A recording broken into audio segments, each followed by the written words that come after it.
Good morning, ladies and gentlemen. I sure hope you enjoyed your weekend. Thanks for making the time. You know, it's a busy time of year, so need I say more? It might not feel like a Monday with the holidays here, but it is a Monday, an Overreaction Monday, and I've invited some of my favorite overreactors that I know. Steve Buchanan being one of them, Jeff Ulrich is second, and Reed Fowler third. And I put them in order. So they're all of DraftKings, of course, and they're going to overreact to some of the biggest storylines from the Week 16 NFL Sunday main slate. We're going to start in Philadelphia. All the Cowboys had to do was win against a depleted Eagles team to secure the NFC East. Dallas failed at that miserably. It's time for Jerry Jones to move on from Jason Garrett, right, Steve? This is a weekly question, and it still hasn't happened. It's absolutely amazing that this team has not gotten away from Garrett at this point. You know, we don't see him trying to give out high fives on the sidelines because there's nothing to high five about. I mean, this is an Eagles team that had just an absolute lack of weapons. Zach Ertz was off the field for a good portion of the game, and they just still could not get it done. You know, late in the game there, we saw Amari Cooper on the sidelines. They were trying to do something with Tavon Austin. Like, what is the game plan here? All you had to do was go out there and beat this depleted Philly offense, and you still could not get it done. They're still in the mix here, but holy cow, what an absolute disaster in Dallas right now. Jeff, why is Jason Garrett still the coach of the Cowboys today? I mean, I think the Cowboys should be maybe moving on from Jerry Jones. I mean, like, honestly, this guy's got his fingers in the pie. He's supposed to be the owner, and I mean, he's as much to blame as Jason Garrett for keeping Jason Garrett around, right? I mean, Steve's right. It's absolutely pathetic that the Cowboys were able to hold the Eagles to like 17 points and not somehow be able to put up enough points with the offense they have. Cooper, Gallup, you know, Blake Jarwin, Zeke in the backfield against the Eagles team, especially their secondary. So, yeah, I mean, this is a complete waste of talent this year. It feels like it really felt like that offense was getting on track earlier in the year. You know, Dak was playing a little bit better. I know he's banged up a bit, but everyone's banged up at this time. And even he said that's not really the reason here. So I think the players know that there's something more at foot here. Yeah, I mean, look, Jason Garrett is done at this point. There's absolutely no way. Even Jerry Jones, I think, has realized that there's no way he can bring him back for another year. So it's a complete wasted year for Dallas. It's a little bit shocking to me because I really felt like after the first couple games, this is going to be a team that can contend in kind of a wide open NFC this year. And I think they still could have, but the opportunity is basically gone now. I mean, things could happen. And the one thing I will say, the Eagles are no guaranteed win over the Giants in Week 17. That's absolutely no guarantee. This is still a very weak Philly team. Secondary, very burnable. The Giants could easily win that game. So this thing isn't quite over. It's life support, but, you know, the defibrillator's out, but it's still a chance. We will get into that. Reed, I'm sensing a theme here. It's just too little too late at this point, right? We ask the question every week, but too little too late now to fire Jason Garrett? Yeah, I mean, it's Week 17. You can't. What are you going to do, right? What are your options? And that's kind of what you have to go to when you look at these things is, well, if Jason Garrett is still there, then the other options out there in-house within Dallas aren't good. And you just, I mean, it's the continuity of a season. Jerry Jones is sticking to it. He's a businessman first. He's not a guy that really cares about Jason Garrett. I know he says it, and he goes out on all these media tours, and he says that he cares about, if there's anyone that cares about Jason Garrett, it's Jerry Jones. That's not true. This guy's a businessman. It's not good for business if you take away the guy who's your, you know, in terms of window shopping, he is your CEO of the company. Jerry Jones is not going to do that, but it's what these guys are saying.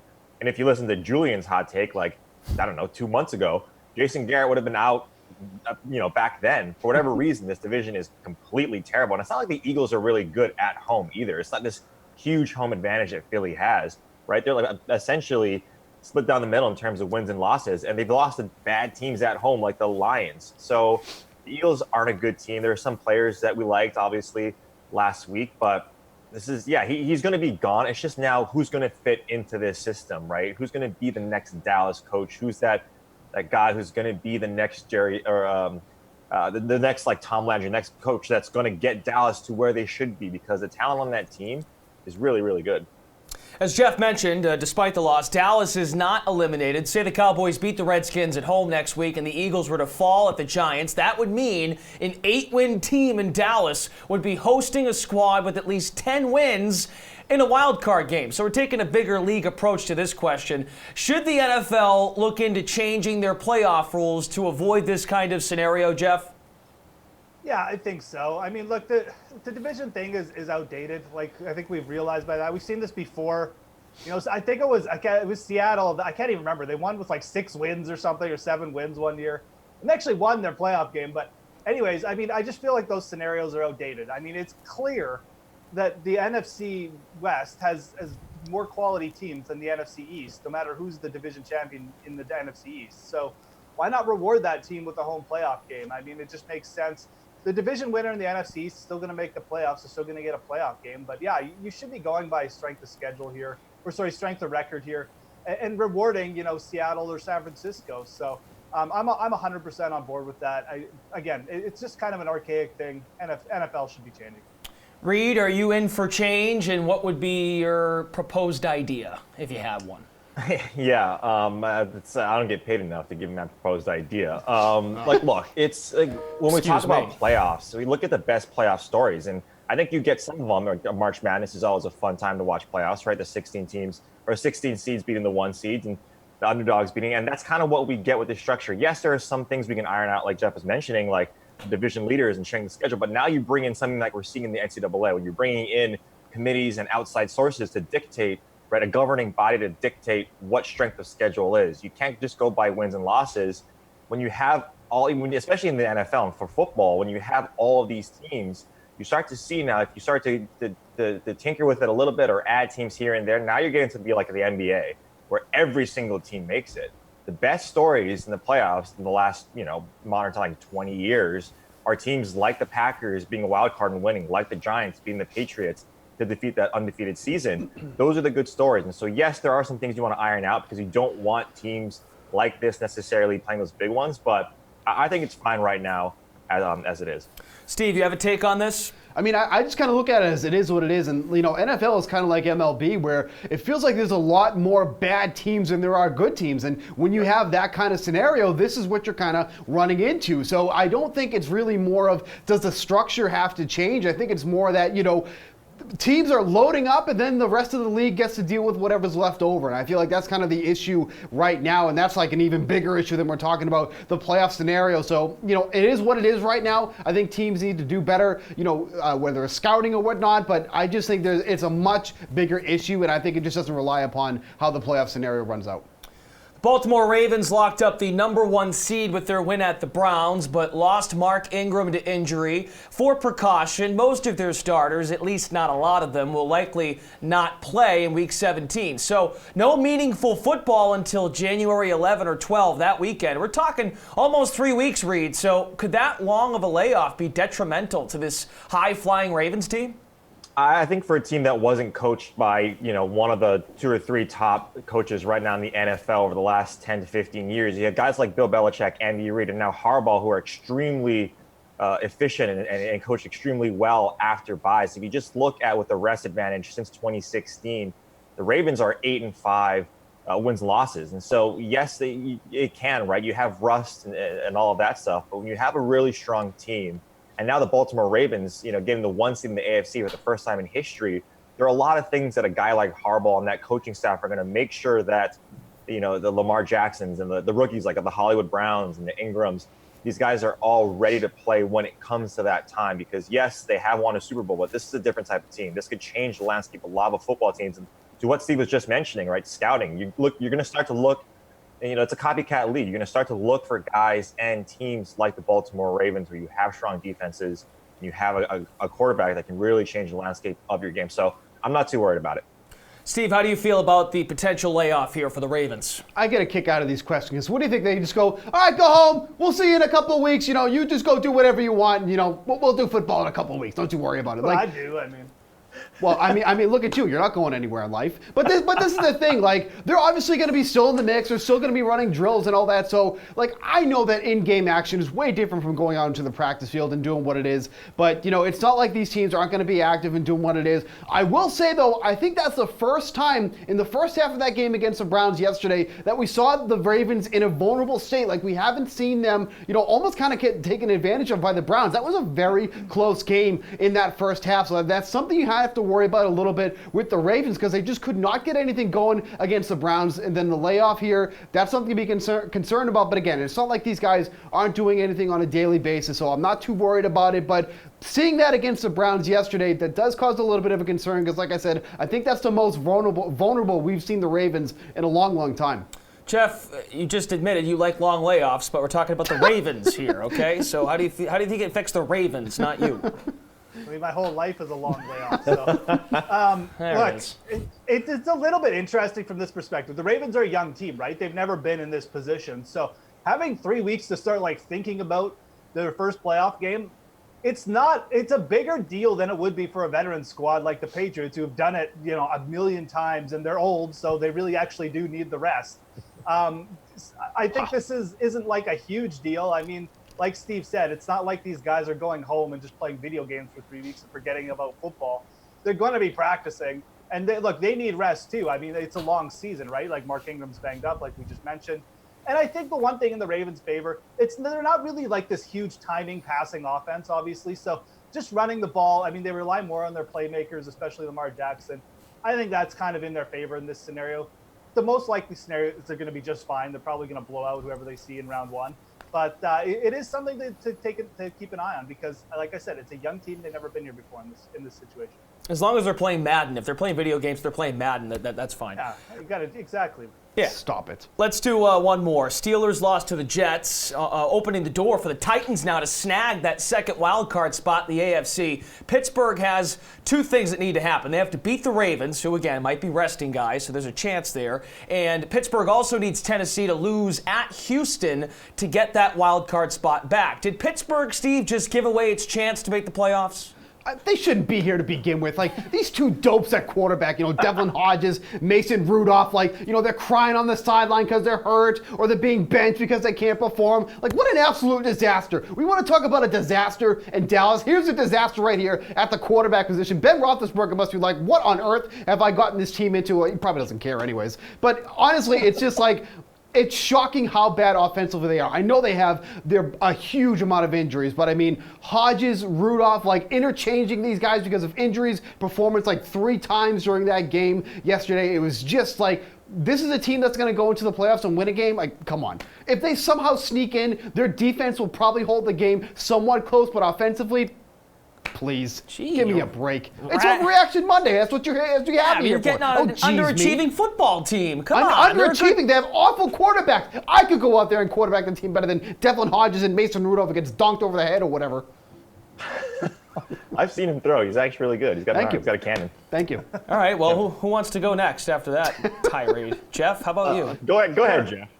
I mean, yeah, like, the Steelers are a mess. I mean, that's Mike Tomlin's idea of getting his team ready for a road, basically a road playoff game, is to not really know who's going to go in at QB and just kind of like mix and match as the game goes on. I mean, it was a disaster. And like, look, the Steelers couldn't even make the game basically very competitive on the road against the Jets.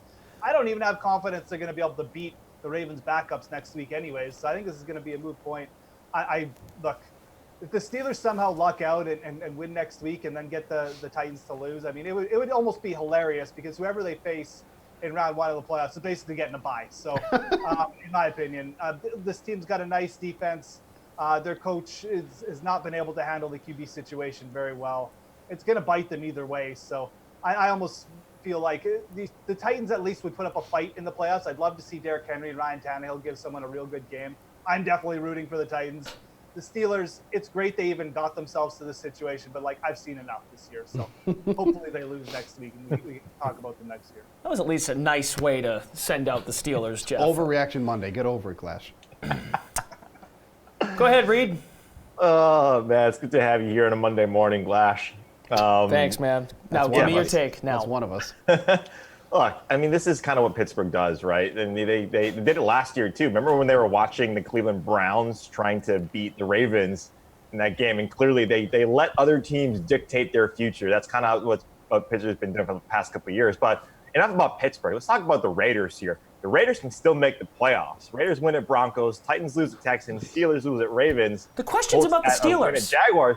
Let's go. That's the real team that I want to see in the playoffs. John Gruden grinning at someone. They're probably going to lose by a ton, but still, let's talk about that scenario as opposed to the dopes, like Steve calls them, the Steelers, because they shouldn't be there. All right, ignoring the question and going another way. That was his take. That's an That was overreaction. his take. That's a Reed special, by the way. That is a Reed Really? special. Oh, Thank boy. you. Reed I wants to- included a loss of the Jags, and I commended Steve on his dope comment. Merry Christmas, everybody. Okay. Good stuff, gents. We're going to move to the hardwood now. 11 games in the association tonight. We will do so after Mike Francesa weighs in on the latest MLB free agency moves. Anthony Rendon cashed in with the Angels, $245 million over 7 years. Look, I don't know. I'm a baseball fan. Time for the Angels to have some expectations, right? Are they contenders now in the American League? You know, I understand it, but to me, I don't think they have enough pitching yet. I mean, listen, I don't knock them getting Rendon, and it's a building block for them. And obviously, they have the best player on the universe in Trout, and it was time to do something for Trout. But they still have to get the pitching up to a certain level for Trout. The clock's ticking. I think Trout's starting for the first time, even though he's a great team guy. I think he's starting to be frustrated there. I think he wants to be in the showcase games. That's the only thing left for this player, who is one of the great players, not only of a generation, of all time. I mean, if you look what he's accomplished, this is a guy who finishes in the top 3 in the MVP voting every single season. I mean, he's that good. So you're talking about an immortal player whose career is being wasted and who nobody sees. He's kind of buried on the West Coast. Nobody sees him. So it's terrible. I mean, how little people see. You know, people saw LeBron James his whole career. People have seen Tom Brady his whole career. Nobody sees Trout play, and it's really it's too bad, because he needs to be showcased in October. You need to be in the playoffs now, and he doesn't get there, which really, I think, hurts the sport and hurts him. Another marquee signing since we last spoke to you, Madison Bumgarner, 5 years, $85 million with the Diamondbacks. I know there's recent injury concern, but this is a steal for Arizona, right? No, this isn't a steal. This is grand theft pitcher, okay? I'm telling you, I would have given him twice that and been happy. I think the guy has got so much, but here's the thing. I think he went to a place, and I know he doesn't like certain cities. I know he wasn't a New York type of guy. But he needs to be in the postseason. He needed to go to a place where it's a given that he gets into the postseason. That's why he was a perfect fit with a team that's a perennial postseason team. Arizona isn't that. But I think lifestyle and where he plays mattered. You know, all along I thought he was going to Atlanta, so I'm surprised he went to Arizona. I think Atlanta would have been perfect for him. You're right. That's an all-time steal. But you got to get him to the postseason before he really cashes in for you. He's not going to cash in the way some of these guys will in the regular season. But if you get him to the postseason, he will take you home. He's one of the great postseason pitchers of all time. Oh, you just look at those other contracts these other guys have, like a David Price, Chris Sale, I mean, Strasburg and Cole. Unreal. How about DeGrom with the contract he signed, and a year later this contract gets – he has a better 2-year performance than Cole. Cole's contract's $200 million better. All right, 11 games in the NBA on this Monday. To help us break down the slate, we welcome in RotoWire's Nick Whalen and the Action Network's Matt LaMarca. This is NBA Building Blocks, gents. We're going to cycle through each position on the court, and then I'm going to ask Nick and Matt who they are building their lineups around, and we'll start at the center position. We need a building block there. We'll start with Nick. Who are you looking at center? Yeah, a lot of viable options on what's obviously a pretty big slate tonight, but my eyes were kind of drawn to Bam Adebayo going up against Utah. He's at 8,700. And initially, you know, you see Utah, and that's kind of a team that over the last 2 or 3 years you would see that matchup, and unless it's James Harden or LeBron James or Steph Curry in certain cases, you'd kind of automatically shy away from it. But this Utah team, you know, we're over a quarter of the way through the season. This isn't the classic Utah Jazz defense, the team that plays super slowly. They're 10th in defense right now. They're 16th, right in the middle of the pack in pace. So, that reputation that I think this franchise has forged has kind of worn off a little bit. So, I'm more than happy to play Bam at this price. He's been up around 50 DraftKings points just about every night.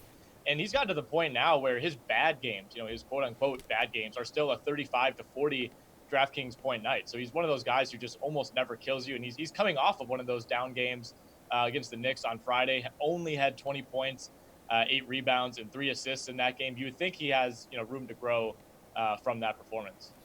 LaMarca, who interests you at center to build your lineup around?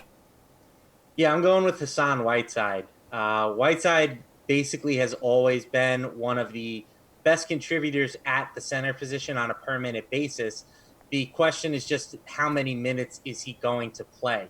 The switch to Portland has seemed to help him, but recently he's been, playing as many minutes as he can handle. He saw 38 in their last game, which makes sense with Carmelo Anthony out of the lineup. He's questionable again today. So if Melo's ruled out again, I think we could be looking at another huge workload here for Whiteside. And even if not, even if he returns to his normal, low 30s type of minutes, he still should be able to do some pretty good damage here in this matchup against the Pelicans. Pelicans are one of the best teams to target in DFS. They're 4th in pace, bottom 10 in defensive efficiency, just a very nice combination to target. So I think Whiteside is pretty drastically underpriced here at 7,900. I think he should be, well over 9K if he's going to continue to play, upward 30s minutes. Let's have a look now at forward, a building block there. Really interested in your thoughts on this one, guys. There's no household names really available. No LeBron, no Giannis, no Kawhi, no Paul George. Ben Simmons is the top price guy after Siakam, of course, who is out. So we'll go back to you here, Nick. Who's your forward to build around? Yeah, I was kind of surprised, without really diving into the slate, just how sparse this position is relative to, to the other two. But a lot of the forwards are stacked on the Christmas Day slate. That kind of led me to go with Domantas Sabonis, who goes up against Toronto. He's at 7,800. I know he's a little bit banged up, picked up a minor injury yesterday in that loss to Milwaukee, but it sounds like he's going to play. At least that's what he implied after that game. So assuming he's in the lineup, I really like him, again, at 7,800, coming off of a 19-point, 18-rebound game in that loss on Sunday, 59 DraftKings points. He's been a double-double machine this season, as reliable as just about anyone in that regard. 22 double-doubles in his last 24 games dating back to November 1st. Toronto, as we know, depleted up front. No Marc Gasol. I mean, that's kind of the guy who I think you'd ideally, draw up as the on-paper matchup against someone like Sabonis, who really needs a big body to keep him off the glass, keep him out of the lane. And, even when they had Marc Gasol healthy, the Raptors were a bad rebounding team. That was kind of their only Achilles heel, in their statistical profile early on. And I think removing Marc Gasol from the mix, and someone like Chris Boucher played well yesterday. He's had a few good games this season, but that's a guy who probably loses 100, 120 pounds to someone like Marc Gasol, and I think he might be liable to be pushed around a little bit tonight by Domantas Sabonis. Where are you going at forward, LaMarca? Yeah, I'm going to the other side of that matchup, but I'm going with Serge Ibaka. The Raptors, like Nick mentioned, just very shorthanded right now. No Gasol, no Siakam, no Norman Powell. So definitely an opportunity for Ibaka to play more minutes. He didn't see a ton yesterday in that weird game. I mean, the Raptors are literally down like 30 points going into the fourth quarter, and they just wrote it out with Lowry and Boucher. And those two guys basically single-handedly brought them back. So Ibaka should be relatively fresh for the second leg of a back-to-back. I think his workload returns to normal tonight, 30 to 35 minutes. He played almost 36 2 games ago. So if he's going to play that much, we know that this guy is a pretty good producer on a per minute basis. I think he stands out at a really weak forward position today. You're also going to want to monitor the news. We do have some big stuff going on, specifically like Karl Anthony Towns. If he's ruled out, you can go back to Andrew Wiggins. But right now, the guy that's jumping out to me is Ibaka. Okay, and now we move to guard, and there are some enticing options there. Trae Young is the priciest guard at $11,200. You've got the 2 Houston Rockets players in the backcourt, Harden, Westbrook, Bradley Beal's got a great matchup at the Knicks. So, Nick, who are you building around at guard? Yeah, I mean, Young and Harden are basically on their own tier at this point, and I wouldn't dissuade you from going with either one of those guys. I mean, just based on the high floor that they've shown that they can provide this year. But I'm going to go a little bit further down that list and grab Damian Lillard at 8,300. You're getting him at a $600 discount relative to just 2 days ago when he went up against Minnesota. And I think he actually has a better matchup tonight against a New Orleans team that is the worst team in the league at defending the point guard position. Bottom 5 defense, top 5 team in pace, pretty much exactly what you look for when you're looking at an opponent to target. I know the Blazers have struggled a little bit this season relative to expectations, but production-wise, Lillard has been as good, if not better, than ever. He's still taking a ton of threes. He's averaging a career high in assists per game. He's up over 7 for the first time in his career. Again, I don't mind paying up for Trey. I don't mind paying up for Harden. You could even talk me into Bradley Beal, but I think when you look at it from the perspective of saving almost $3,000 and kind of freeing up some flexibility elsewhere on the roster, I'm leaning towards Damian Lillard at that spot. LaMarco, where are you going at guard? Yeah, I mean, James Harden at 11K is super tempting. Like, that is very cheap from him, from what we've seen.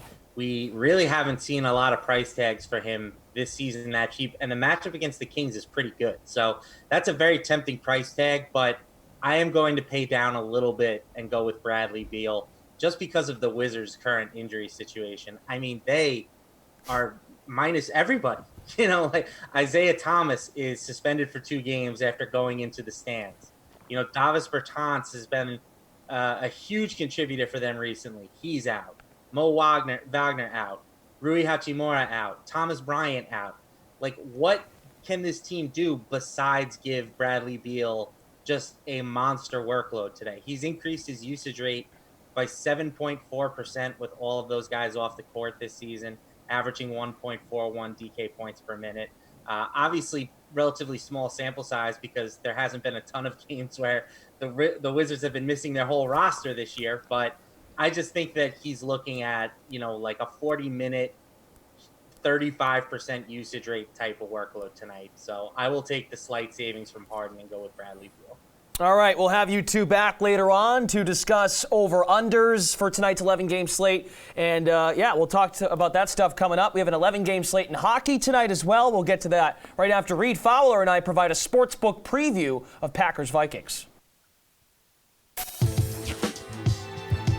Thanks, guys. I'm Brendan Glasheen alongside Reed Fowler. We're both from DraftKings, here to talk to you about betting angles for Monday night's NFC North clash. 11-3 Packers, 10-4 Vikings in Minnesota, brought to you by the DK Sportsbook. Vikings are 5.5-point home favorites. They have an over-under set at 46.5 for this one. And if you're into the money line, Green Bay is plus 205. Minnesota is minus 240. So Packers can clinch the division here with a win. And there's a chance we don't see Dalvin Cook with that injury lingering. So you consider those elements. What chance do you give the Vikings to cover? Yeah, earlier in the week I was on Green Bay because you look at that number and you're just like, Aaron Rodgers getting this amount of points. You really like to lean Green Bay. But look at Minnesota, a strong cover team at home, 4-2 ATS record. Green Bay 9-5 ATS this season, but the better team is on Minnesota, the better defense. Give me the Vikings to cover. As far as that 46.5-point total, Minnesota dropped 39 points last week. Green Bay is just getting above 20 points the last couple of games. But Aaron Rodgers in a dome, over? Yeah, well, how you attack the Vikings defense is in the secondary, right? You like Green Bay potentially doing that, but they just don't have the receivers. Minnesota is 6-0 at home. They run the ball the most at home with their running backs. Give me the under here. All right, that is going to do it for us. He's Reed, I am Brendan, and those are the betting angles for Packers-Vikings, brought to you by the DK Sportsbook. Now back to you. An 11-game slate tonight in the National Hockey League. There are a couple of early puck drops, but we're going to focus on the evening games. DraftKings contributor Jeff Ulrich, he aims to please with his versatility. He returns, and Awesemo.com's Chris Wassel is also here to chat puck. NHL opening face-off, picking between top options at each position on tonight's 11-game slate. We're going to start at center. Nathan MacKinnon, he's the most expensive center on the slate, $8,300. Is it worth paying up for him, Jeff, even though you can get Connor McDavid for sub $8,000 at $7,900? You're saving $400. I mean, look, it's almost always worth paying up for Nathan MacKinnon. I mean, he's second in the league in shots on goal, right? So, the matchup says it's maybe not like the best matchup you could possibly have for McKinnon, but it's perfectly fine. I would probably lean McDavid between these two, just because I like the fact that the Oilers have finally decided to go back to Draisaitl and McDavid at even strength together. They're going up against the Vancouver team, who's kind of regressed defensively. Their penalty kill, is 14th worst in the league now. It's kind of come down, and defensively, their goals against has come down too. And the Oilers really need this game, so I think it's fine actually leaning towards McDavid. He should be lower owned. If you want my honest opinion, I kind of like Jack Eichel over both these guys tonight. That's probably where I would go. Such a soft matchup against the Senators. So between these two, probably McDavid. But I think I'd rather just pay up for Eichel over both these guys tonight. It's a really good slate. I mean, there's lots of players to choose from. Chris, how do you feel about saving for McDavid, or are you paying up for McKinnon? I mean, my belief is this. Vegas played last night against San Jose. Vegas seems to have the old Islanders Rangers hangover effect, where they play really well against San Jose and then they come out and lay an absolute egg. So out of the two, McKinnon looks like on the surface he has the best matchup against what will be a tired or more tired Vegas team. Yes, they will be facing Marc-Andre Fleury, but to be honest, Marc-Andre Fleury's barely played over the last several weeks due to unforeseen circumstances. For my money, and Jeff said it best, I'm going Jack Eichel tonight. 15-game point streak, 19 points in those games. Oh, by the way, averaging just about 5 shots on goal a game, which is right about at Nathan McKinnon's level. And yeah, he faces an Ottawa team that, look, they give as much as they get. Now, would I spend a little less in some places to get in on that Ottawa action against the Buffalo penalty kill? Sure. It helps me. I can sit there. I can game stack it a tiny bit on this Monday night with Buffalo and Ottawa. All right, let's go to the wing. For the first time in a while, Alex Ovechkin is not the most expensive winger on the slate. He's at $7,900, $1,000 less than Patrick Laine. Is that a bargain for Ovi, Chris? That's an absolute bargain for Ovechkin tonight. Look, they are facing a Columbus team that has no fewer than 10 players out tonight. That's right. 10. Let this sink in for a second. Yes, Columbus is on a 4-game winning streak. They've looked really good doing it. But how long can you keep playing with all these injuries is the question. And Washington is still a little seething from the last 5 or 6 games. And Ovechkin probably is a little bit disappointed after his weekend performance as well. So do expect probably 5+ shots and at least somewhere close to 10 attempts for him tonight and a big night. All right, Jeff, what says you? Yeah, I mean, it is a bargain for Ovechkin anytime you can get him around under 8K. I mean, he's the league leader in shots on goal, obviously. Terrific for DraftKings. He's going up against Boston, not Columbus tonight. But I would still lean Lana here. I just feel like the matchup against Montreal and the form that Lana has been in over his the last couple weeks here, it's just too much to ignore for me. That Winnipeg first line and PP1 is in such a good spot. I mean, he's got 4 goals over his last 4 games. And I know you're taking a risk here because he doesn't necessarily rack up the volume like Ovechkin does. But my God, I mean, the Montreal Canadiens are not a good defensive team. I mean, they're just not. 6th in the league in goals against average. You know, their special teams is not good. They get in way too many shootouts. It just sets up for the Jets at home and that first line of theirs that has been humming. And I know it's priced up.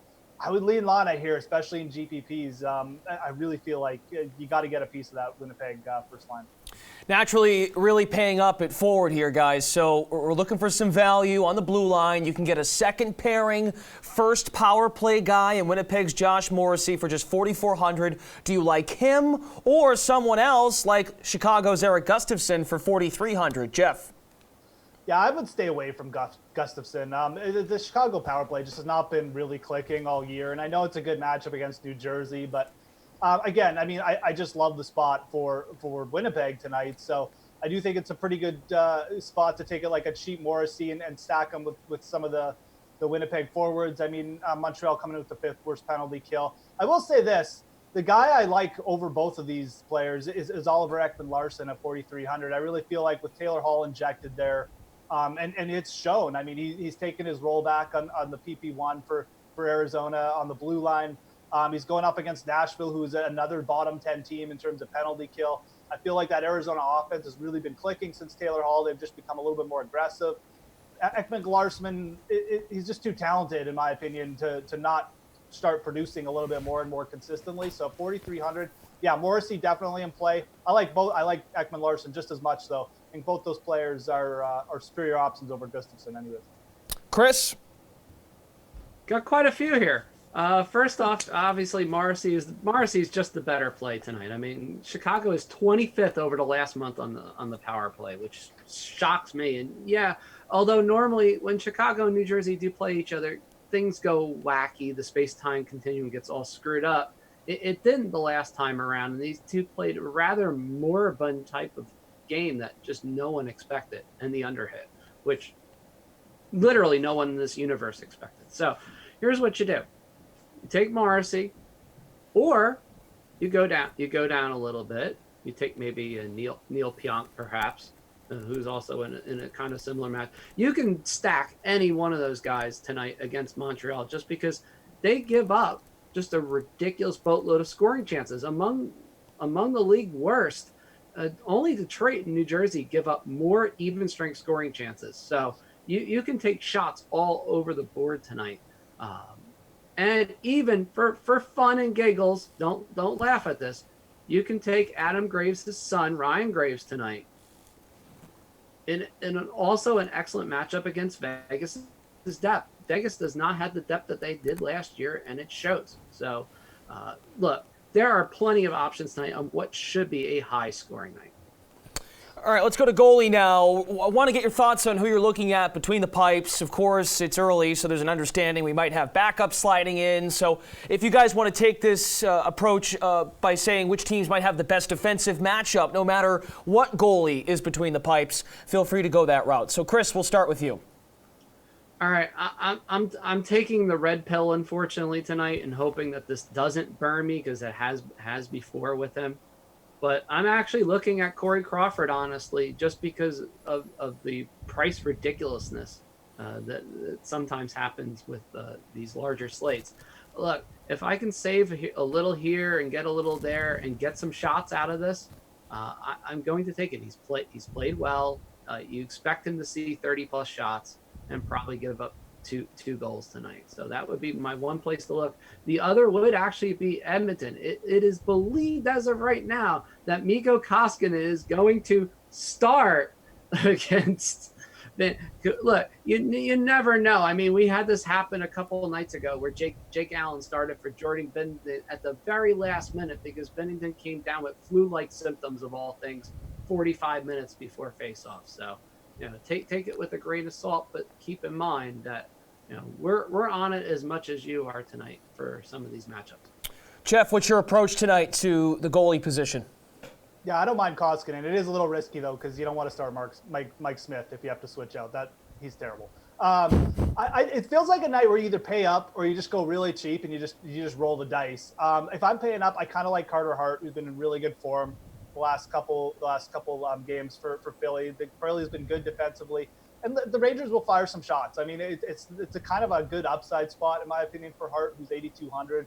Philly's coming in as really big favorites too, so you like that. But again, you can pay down here, and I really like I mentioned Sergei Bobrovsky last time I talked in here. He's still in good form, and I know Florida's big road underdogs here, but again, Bobrovsky's been in such good form over his last 8 games. He's only $7K. He probably doesn't even need to get the win here to pay off at that price. And I also feel like Antti Raanta of the Arizona Coyotes, again, it's a similar spot. Yeah, it could be a bit of a shootout, but I mean, Arizona's got that injection of offense with Taylor Hall. He picks up the win there at 6,900, man. Like, you really don't need him to do that much. So I think both those guys are really legit cheap options at GPPs you can look at. Obviously, they're risky, they're underdogs, but for that price, I think they're in play. Okay, slate approved pick time. Who is your lock on tonight's 11-game slate? Jeff first, then Chris. I'll go Taylor Hall. Look, he only played 14 minutes last night in a blowout. He scored points in each of his 3 games with the Coyotes. It's a great matchup with the Predators. So I think it's going to be a bit of a shootout back and forth there. So give me Taylor Hall. It's 7,400. And Chris? It's going to be Jack Eichel for me tonight. You get that feeling that he was a little disappointed over the weekend. Obviously, he himself was injured earlier, late last week. and you get this feeling that he's going to go off tonight with a big performance. All right, boys, enjoy that hockey. And because our attention spans these days are so tiny, yes, we are already looking ahead to NFL Week 17 opening lines. We will do that looking at the DraftKings Sportsbook. But first, let's hear from Denver Broncos wide receiver and return man Deontay Spencer. He joined our own Adam Kaufman. Yeah. How hard are you on yourself? What kind of, we talked about the pressure before from maybe external sources. What kind of pressure do you put on yourself? I want to be the best, man. Like I want to, perfect my craft each and every day, and whether it's ways that I can get better or correcting mistakes. I feel like, that's what kind of got me here. Just keep working hard, perfecting my craft, and believing in myself. So I'm my biggest critic. My mom, she probably would say otherwise, but I think I am. She your biggest critic or your biggest fan? Both. She gonna let me know the good and the bad, but mostly the bad first. She gonna let me know the bad first. What does she say to you after a game then? Just the average game? Oh, her best one yet this year was, you got to break that tackle. You got to score. I'm like, man, I'm trying my best. So it's not like I don't want to. You remember your first catch in the pros? Yes, it was from Joe Flacco against the Jaguars. I ran a jet sweep, and caught the ball on the outlet. Yeah, back in week 4, 8-yard grab, and did you go back maybe keep the video on a loop, just like, man, that's me catching a ball in the NFL. This really happened. I actually thought about keeping the ball, like throwing it on the sideline. Oh yeah, would you have been able to do that? Did they let you do that? 8-yard catch though. Yeah, you got to wait for the touchdown, right? Yeah. So maybe the answer to this question is that very moment, but what's your most memorable NFL moment to this point, aside from obviously making your debut and playing in that first game? Probably just running off the tunnel, man. The first Monday night game, getting a call from John Elway and, saying that I was a Denver Bronco, and just them believing in me, to haven't, never meeting me before, never getting a chance to sit down with me, and just giving me the trust for me to go out there Monday night and be the punt returner, and that was big for me, man. Just to run out that tunnel, and just to finally have everything just kind of pay off. So that was a big moment. Give me that story when your phone rings and it's John Elway on the other end. Did you pick it up? 'Cause I'm sure you didn't have his number stored, so random number pops up. Do you pick it up and you say, like, sure it is? Yeah, okay, John. I'll talk to you later. Yeah, well, it was crazy because, everything going through my head, just trying to see where I was going to land, and just to get that call, man, it was crazy. And then, he just told me who he was and was excited, that I was becoming a Denver Bronco. And when I got off the phone, I was still kind of like what's going on, kind of trying to wrap my head around everything. But, it finally sinked in. I got on the plane, and I just thought, it kind of brought me back to, everything that I've been through just to get to this moment. And, I'm just grateful, blessed, and just excited for this opportunity.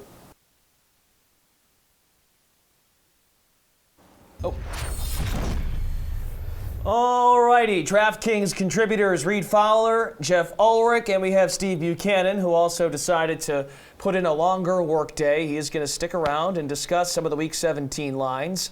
NFL high or low? Are these DraftKings Sportsbook opening spreads for these Week 17 games too high or too low? We'll start with the Chargers at the Chiefs.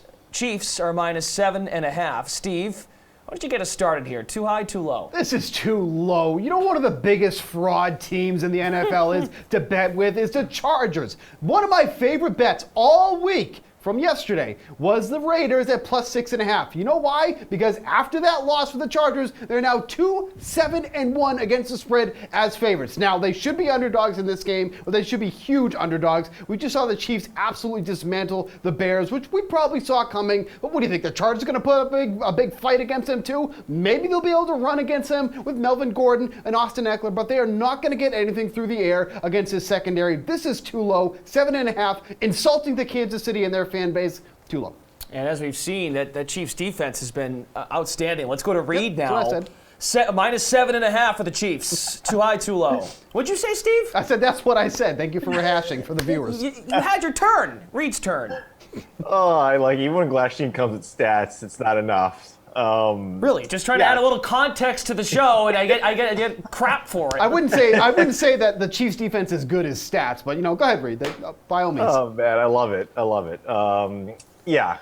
Kansas, it should be higher than this. Kansas City is not only really good and the Chargers are really bad, but Kansas City in division, they're 5-0, and their margin of victory over these teams like the Raiders, the Broncos, and the Chargers are by 20 points.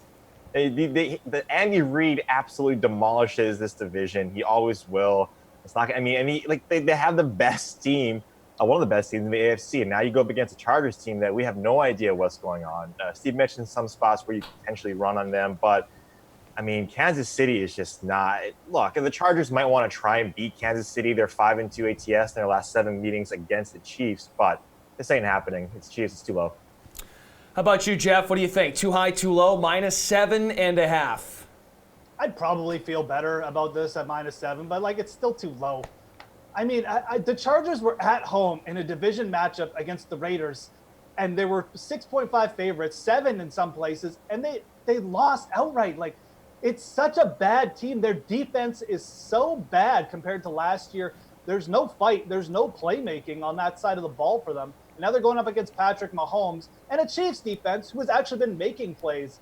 I just don't see how the Chargers are going to be able to put up enough of a fight. Yeah, I'm sure they'll keep it close for a couple quarters because they'll show up after being embarrassed last week. But I still see the Chiefs pulling this out, and it's a pretty important game for KC too. Let's not overlook that. They want the 3 seed at the very least, give themselves a shot if Miami can pull out the miracle. So yeah, it's too low.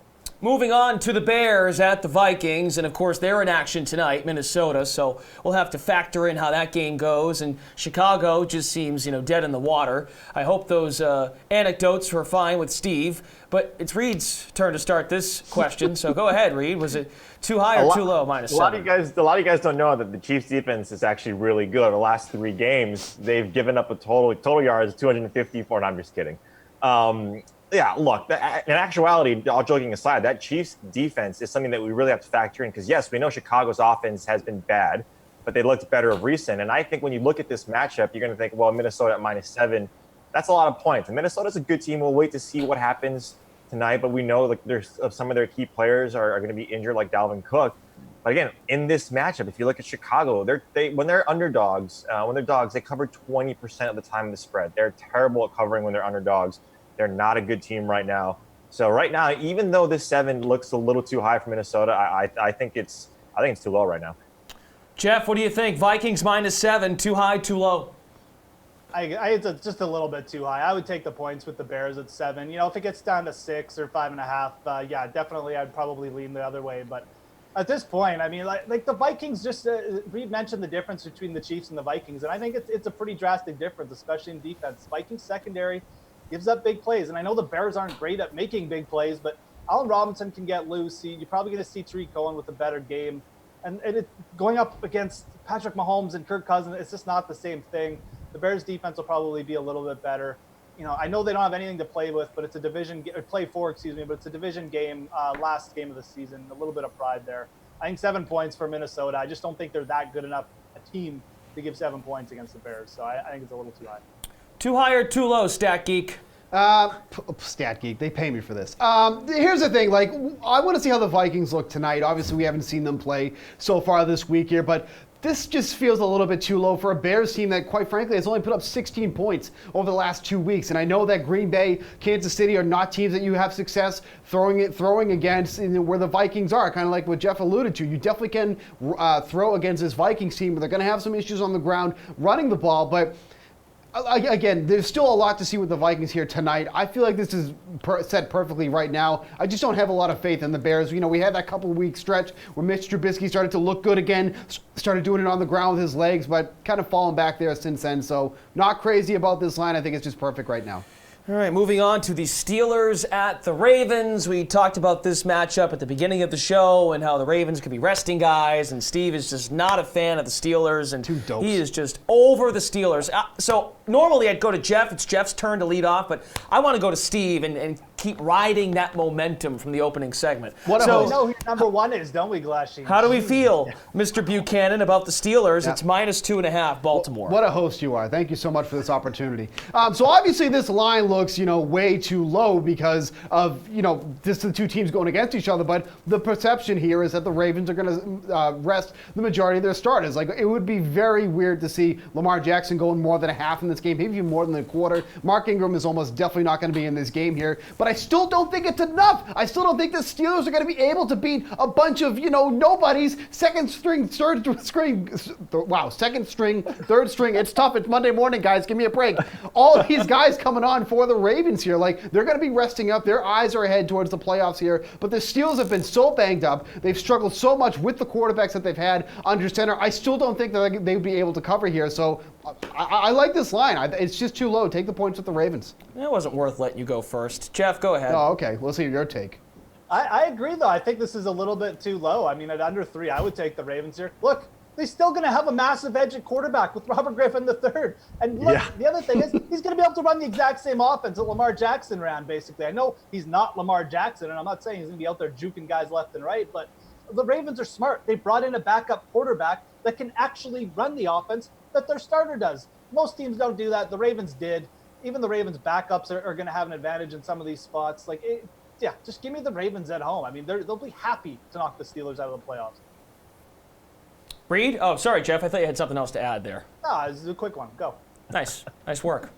Jeff, you mentioned RG3. That's the thing, right? We've seen RG3 in some spots where the games actually did matter for the Ravens, and he played well. And not only do they have RG3, they also have Gus Edwards and Justice Hill. Gus Edwards was the starter last season towards the end of that season. So you know that he has the chops to take a game. And even though the Steelers are a strong defense, this second-string offense is extremely well. You see it all the time with these good teams. The Kansas City's second-string offense, granted, their quarterback isn't as comparable to Patrick Mahomes, but we've seen these guys and these teams have really good rosters, perform pretty well. Yes, we know that the Steelers potentially want to, win out, and like Steve mentioned, like these two dopes want to try and win out for pride. But at the same time, I mentioned it over and over and over again. It's like their offense cannot score. They only scored one touchdown again this past week. There's nothing. So unless TJ Watt and this defense and Micah Fitzpatrick can score 3 touchdowns, there's no way that this team is going to cover this. And we know that if we want to get Steve really irritated, just talk about this division, because he doesn't like Joe Mixon. He doesn't like the Steelers. So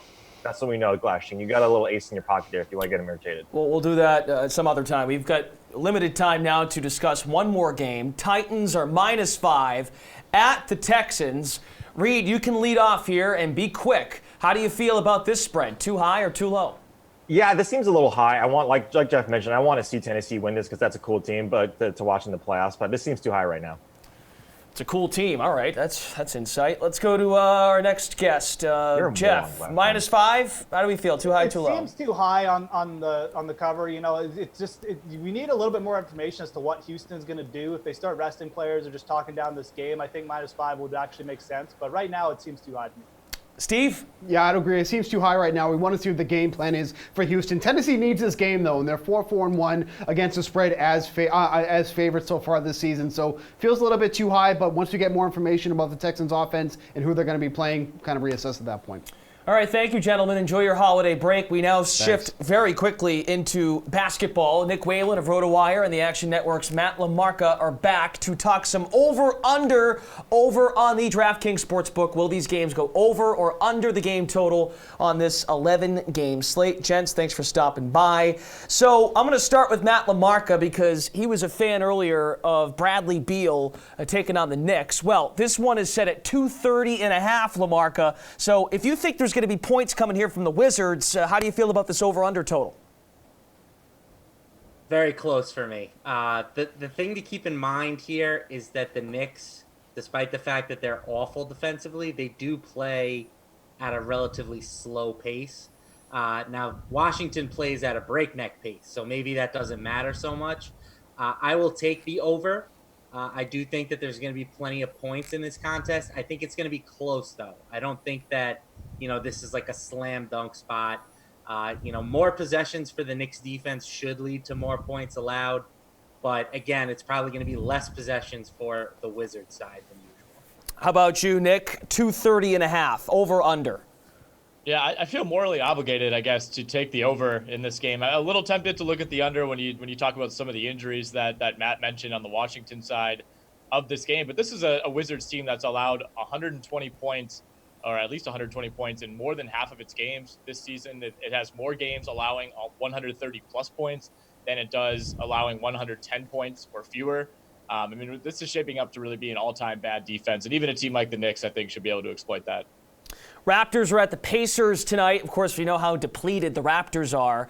That total is set at 209.5. So we'll go to Nick first on this one. Over, under. I like the over in this one. These are two top 7 defenses, so it's a good number at 209.5. Should average out to about a league average pace, since these teams are kind of on the opposite end of the spectrum.